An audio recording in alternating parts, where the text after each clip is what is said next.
Bonjour, mon nom est Robert Pialot. Je suis l'auteur d'un deuxième roman paru récemment chez l'Harmattan et qui s'appelle Dragon rouge, diable noir.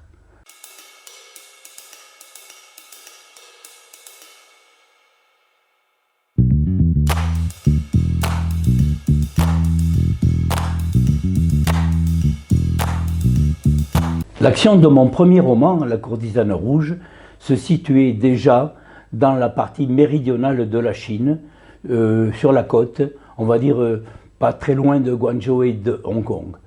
Mon second roman se situe également dans la même région et il y a une sorte de conjonction entre les deux.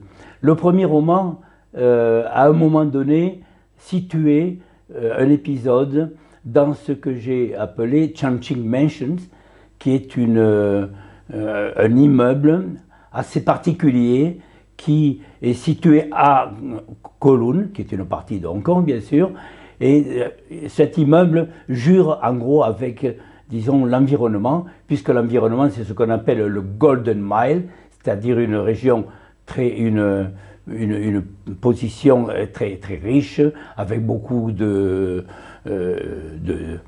disons d'éléments, de mode par exemple, et au contraire, cet immeuble, lui, est un petit peu décati, il est vieillot, il est mal peint, et il attire un peu le regard pour les gens qui ne connaissent pas.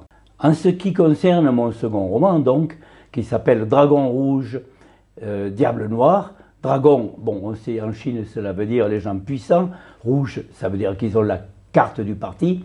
Diable noir, cela veut dire des gens qui ont une couleur de peau différente et qui sont probablement d'un niveau également inférieur sur le plan social. Dans ce deuxième roman, j'aborde ce qui est quand même une grosse particularité de cet immeuble, puisqu'il se trouve que pour des raisons historiques, à Hong Kong, on distribue relativement facilement des possibilités de séjour, bien sûr de courte durée, aux gens qui sont d'origine, disons, on va dire, des précédentes colonies britanniques. Voilà. Donc ces gens-là, évidemment, ils parlent anglais plus ou moins. Ils viennent là pour acheter des produits et les revendre dans leur pays, qui sont donc des produits des pays afro-asiatiques. Qu'est-ce qu'ils achètent comme produits? Des produits que des Chinois viennent leur vendre naturellement et qui sont très souvent des produits, on va dire, bas de gamme et pire que cela. Souvent, ce sont des contrefaçons. Voilà. Mais dans cet immeuble-là, il se trouve que beaucoup de gens viennent également parce que c'est un immeuble, comme je l'ai dit, un peu décati, donc qui jure avec le reste de Hong Kong, où les loyers, notamment les chambres d'hôtel, sont hors de prix, et là, elles ne sont pas chères. Donc beaucoup de gens, notamment les routards occidentaux, viennent également se loger dans cet immeuble-là.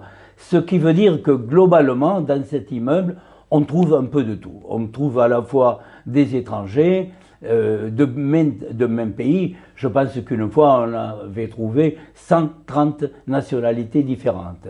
Donc, certains qui viennent acheter, d'autres qui viennent vendre et d'autres qui viennent regarder. Voilà. Bon, tout cela, naturellement, amène une faune assez particulière, avec bon, bon, des gens qui ne sont pas toujours parfois parfaitement comment dirais-je, qui ne respectent pas toujours les lois vraiment strictement, voilà. Mais globalement, c'est quand même pas un immeuble qui soit impossible à fréquenter. Encore faut-il tout de même avoir un petit peu, disons, le sens de la découverte pour y mettre le nez. On l'a compris, avec une telle population, cet immeuble, naturellement, est susceptible de receler un certain nombre de phénomènes plus ou moins inattendus. Et c'est une des raisons pour lesquelles j'ai situé mon roman essentiellement dans ce contexte, parce que, naturellement, je ne vais pas raconter l'intrigue, mais on peut comprendre avec ce que je viens de dire contrefaçons, beaucoup d'étrangers qui viennent parfois avec une situation qui est un peu borderline, qui n'est pas vraiment tout à fait strictement légale. Il peut se passer un certain nombre de choses. J'ajoute que mon roman a la prétention de dire en gros la vérité, quoi. Bien sûr, il y a des personnages fictifs, mais l'essentiel de ce qui est, je dirais, l'impact sociologique est conforme à la réalité. J'ai pris le parti plutôt de décrire une réalité qui, d'ailleurs, comme je viens de le dire, est souvent un petit peu hors limite également.